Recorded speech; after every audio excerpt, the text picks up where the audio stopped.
breathing in that prana, as my brother Ralph Smart would say.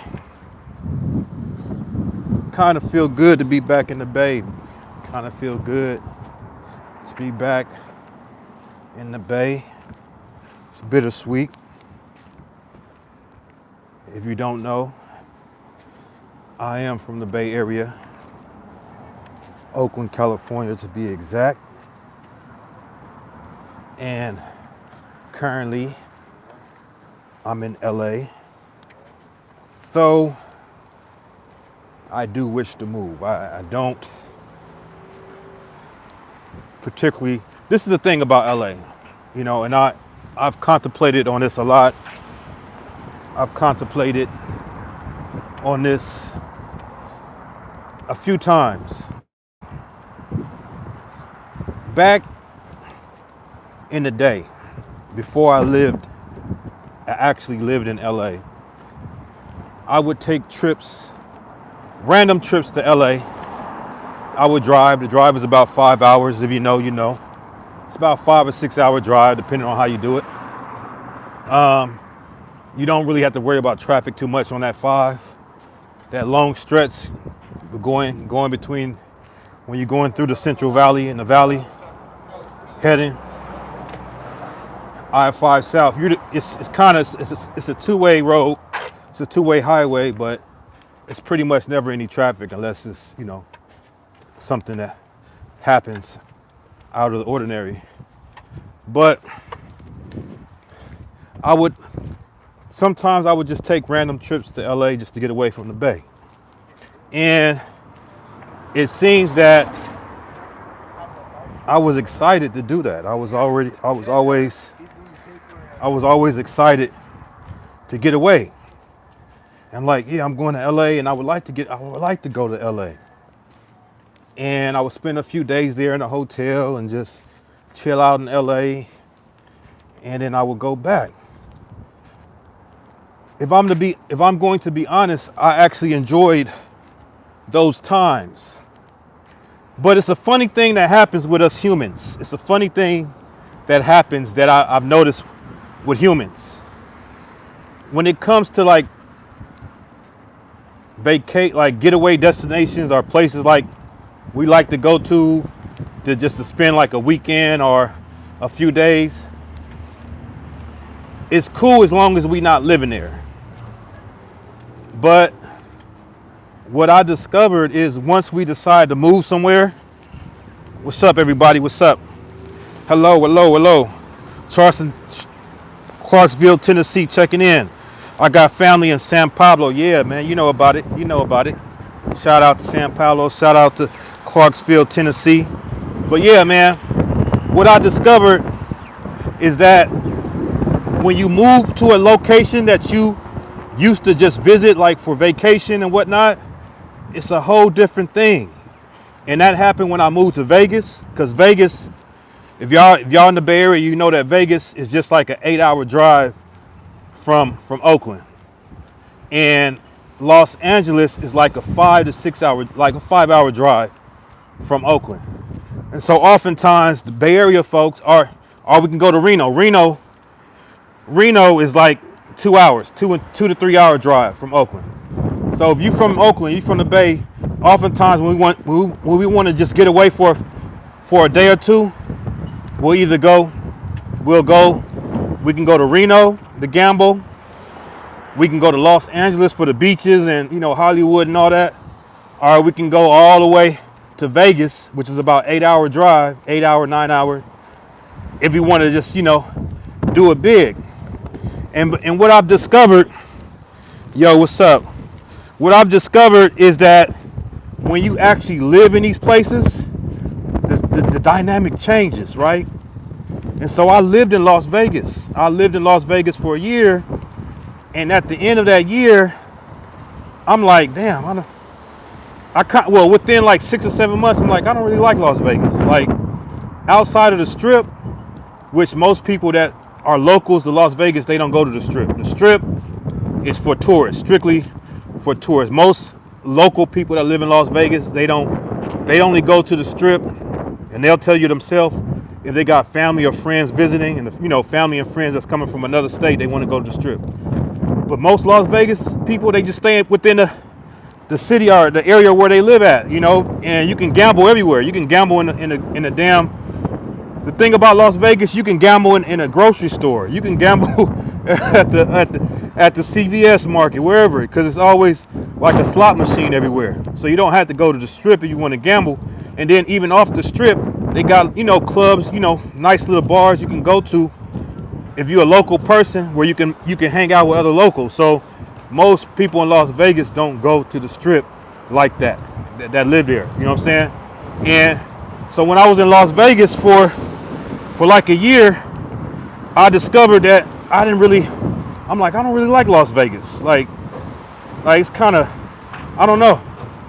It got kind of like lame to me a little bit. I ain't gonna lie.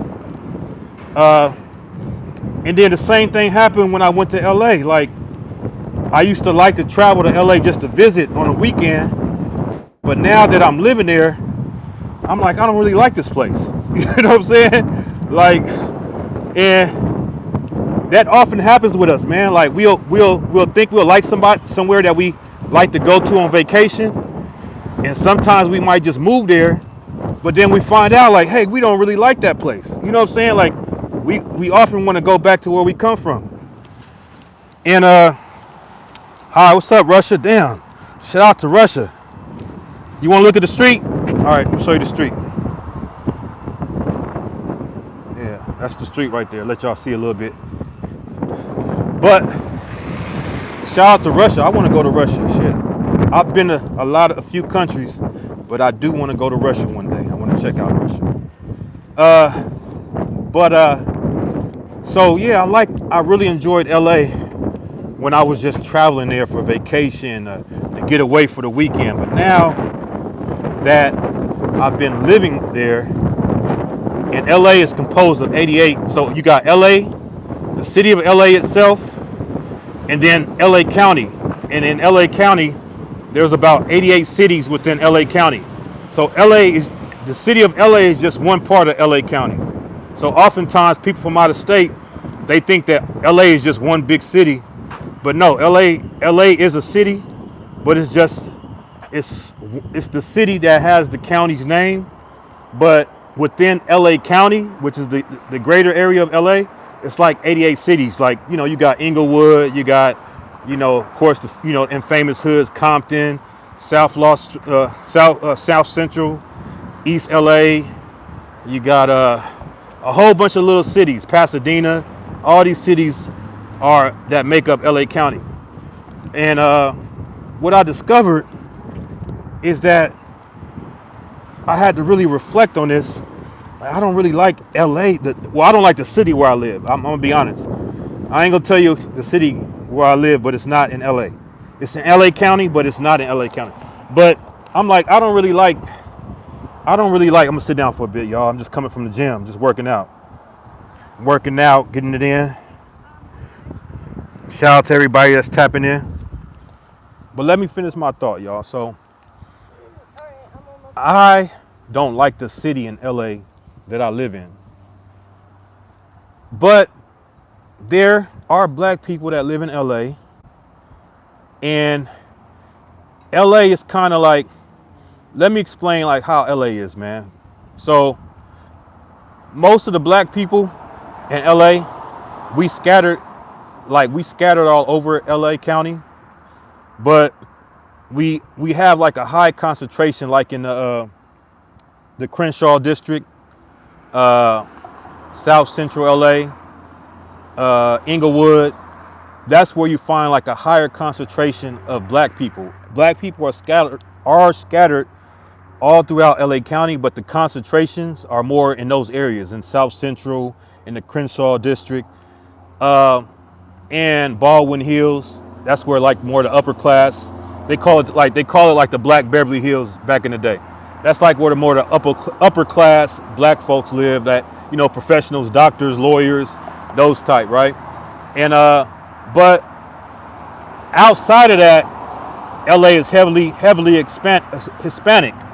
So If you live in one of those, if you live in one of those cities outside of those cities that I named, you pretty much gonna be surrounded by Hispanics. And so that's kind of the situation I'm in. I'm kind of like surrounded. And even in like, if you want to live like in like West Hollywood, Beverly Hills, West Hollywood is where all like, actors and all the entertainers, that's kind of where they live at. They like in those areas, the ones that choose to live in LA. And then Beverly Hills is where all the rich folks. So I don't know, because I kind of say, well, if I get the experience of LA, then maybe I had to have a little bit more money, and maybe my experience might be different. Like if I can live in an area where LeBron James lives, if I can live in an area where Denzel Washington lives, which is enclaves that they don't really have a lot of Hispanic. They don't have too many Hispanic people living there unless they work in there. If you see Hispanic people in those areas, they usually just work in there. And so maybe my experience might be different if I live in those areas. And that's kind of what I'm thinking. I'm thinking, hold up, Jay. Now, since you've been living in LA or LA County for the last year and a half, you have lived in predominantly Hispanic areas. And you can't really judge that experience yet. So I think to myself, okay, if I'm able to get my money up, what's up? Just take over LeBron's house, then you live there. Okay, I'm gonna be a squatter. I would glad to visit Los Angeles, but Trump policies make it difficult. Well, you can visit if you got your tourist visa. You got your visa. You can you can visit on your passport, your tourist visa. That's still legal. I mean, so get your tourist visa and come visit LA, visit San Francisco, visit San Diego, visit all up and down. California is beautiful, man. I mean, it is beautiful, but it's just hella expensive to live in, man. I mean, if you want to live in San Diego, shit, where the beautiful beaches are and the weather, you're gonna spend easily $4,000 on a 1-bedroom studio. I mean, easy. In San Francisco, it's about the same, $5,000. You want to live in a nice area, Los Angeles, it's about $2,000 to $3,000 for just a small studio. So California is beautiful. I'm from California. California is my home state, born and raised, but it's just so expensive to live here if you ain't got your shit together, man. But Hispanic people are friendly. It just depends. It depends. I mean, there is a history of hostility towards Black Americans, and especially in Los Angeles area. It depends, because Hispanic people are, in my experience, it depends on like where they're at. Like in Northern California, where I'm from, the Bay Area, they mess with Black people more than Southern California. In Southern California, you have a lot of racist stuff going on with the Hispanics out there. So it just depends on what area. I heard in some parts of Texas it was the same, right? But let me say this, man. So I say to myself, if I come back to LA, I will have to come back with some money. I don't want to come back and be forced to live in one of those cities.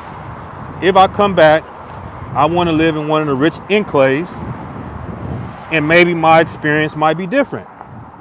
Maybe if I have the opportunity to live in a rich enclave, maybe I might like LA. But as of right now, since I don't live in a rich enclave and I can't afford to live in a rich enclave, my experience is kind of sucks, And I just say that because, I live in a predominantly Hispanic neighborhood, and they're not the most friendliest people towards Black people. I mean, that's just the reality. They're not. They're often very hostile. They like to exclude us, and they're not very welcoming towards us. You have a few Black people that deal with them, but overall they're not. So that's not a good experience. Like if I was able to come back to the Bay Area where I'm at right now, it's a different experience with the Hispanic community here than it is in Southern California. And here I can deal with it. Here I can deal with it, but there it's just crazy. But shout out to everybody in the chat, man. I'm just walking, coming back from the gym. Tap in, y'all got any questions? I need to hydrate. I need to hydrate. I put some work in today, man. I put some work in. Health is wealth. Health is wealth. Trust me. Health is wealth. I ran. Let me tell you what I did this morning, right? So I got up, meditated, drank my water, and then I decided I didn't want to drive to the gym. I'm gonna run to the gym because I know where the gym is at. So I ran about 2.8 miles to the gym. You know, not too hard, but not like a nice 11 minute per mile run. And got there and I did my strength and conditioning training. I already did my conditioning with the run. But after I did the 2.9 mile run and I get to the gym and I do some strength training, and now I'm walking back. So I'm walking back 2.9 miles. So I ran there this morning, worked out. Now I'm walking back to where I'm staying at, and getting it in, man. This is how you stay. This is how you stay healthy, how you stay in shape. Especially as you get older, it don't get easier, it get harder. So you got to do what you got to do. But yeah, man. It's my nose, damn. Shout out to everybody in the chat, man. I'm just decided to get on live. Make sure y'all subscribe to my channel, like. It's another thing on my mind. Let me see what you're saying. In Maryland, we have black, white, Hispanic people. Yeah, that's pretty much the way it is all over, everywhere. The dominant demographic of most states in the United States of America is going to be composed of white, black, I would say Asian, and definitely Hispanic. That's the dominant demographics of most states. Some states going to have more whites, like go down to Idaho and all them places out there in the middle of the country. Where else? Iowa, how you say it? Idaho, Iowa. All them states, those are heavily white populace, and then California is heavy Hispanic. New York is a mix. You know, so it depends on where you're at. The way the population is going to go. We respect each other. We respect each other here in the Bay, man. If you come, I'm from Oakland, California. I'm from the Bay Area. That's near. If you don't know, Oakland is like right next to San Francisco. Here, it's different. It's different than it is in Southern California, LA. In Southern California, it's more hostility with the Hispanics towards the blacks. But in the Bay Area, it's more harmonious. So it's more harmonious here, 5 hours away, than it is over there. So yeah, that's the way it is. You know what I'm saying? That's the way it is. It's just I don't know the whole history of why it's that way in Southern California, but it is.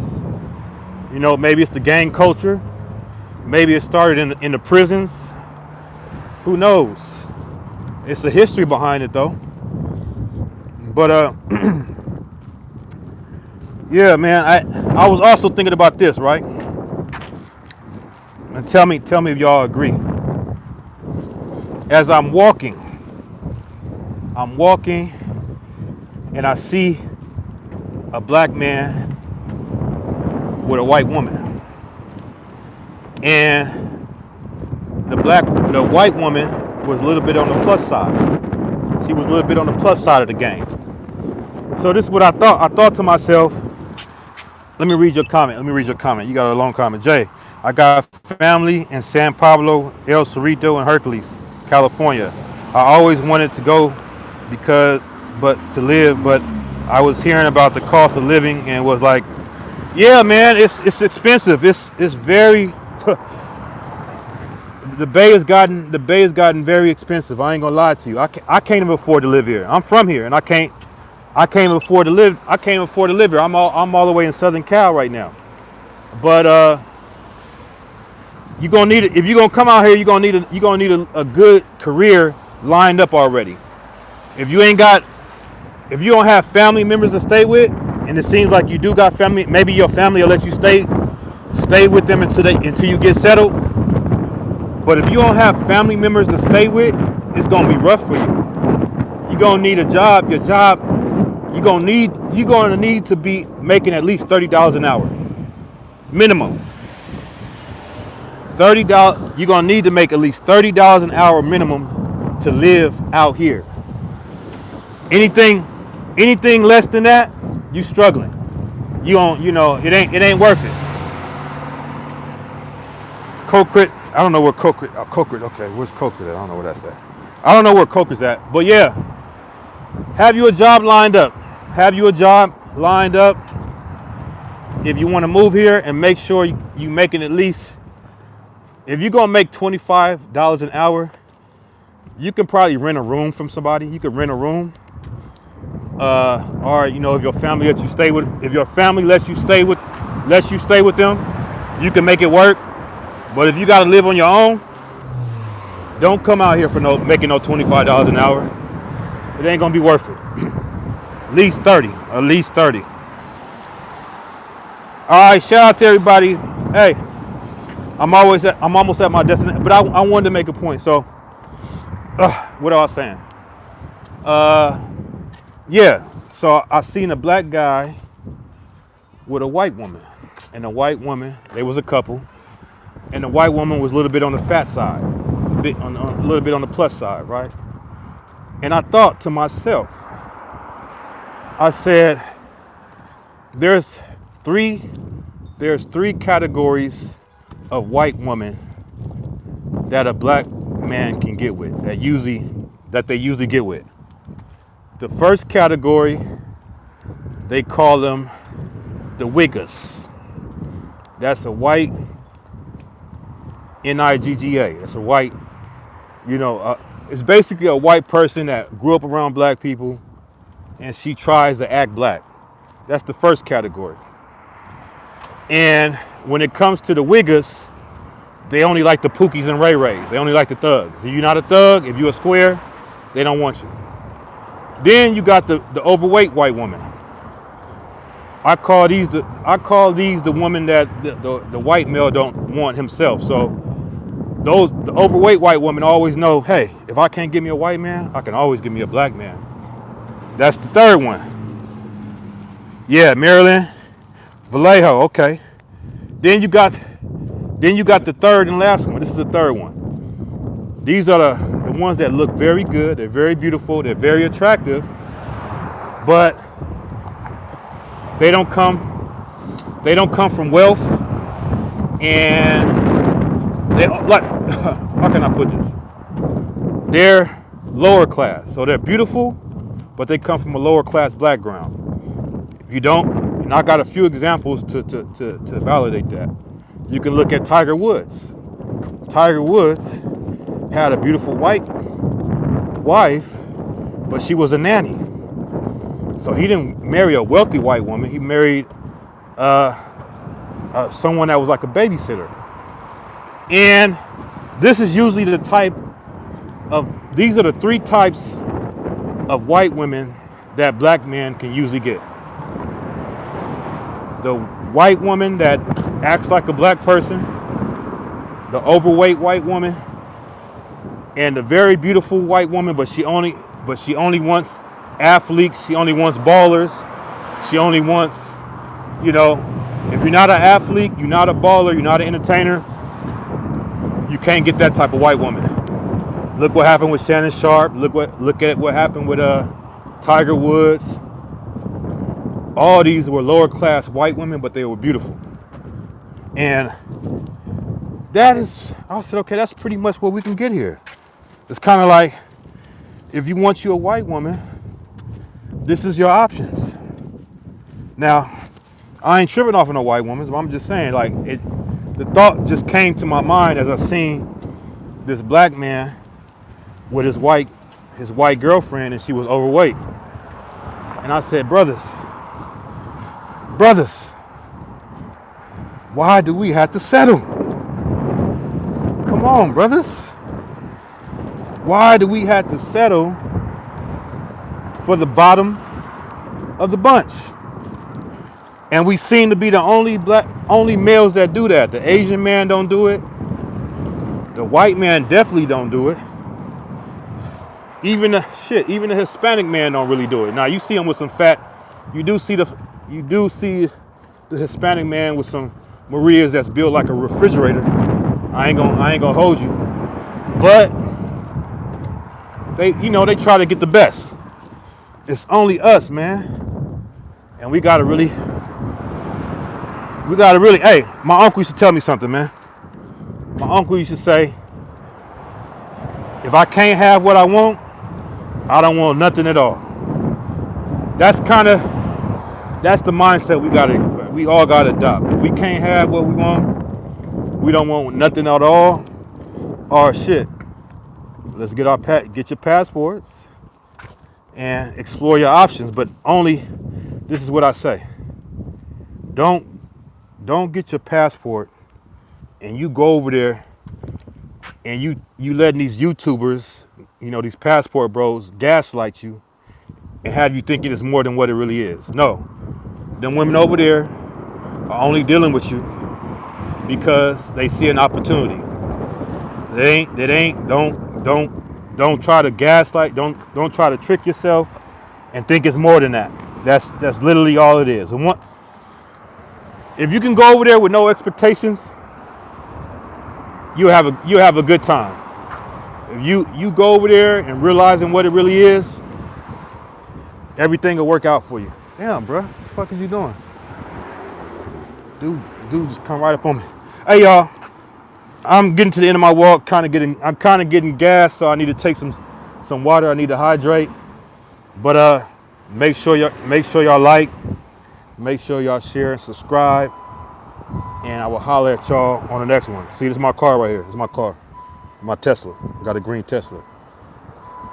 I'll holler at y'all later, y'all. Peace. Yeet! Like, share, subscribe. Thanks for everybody commenting.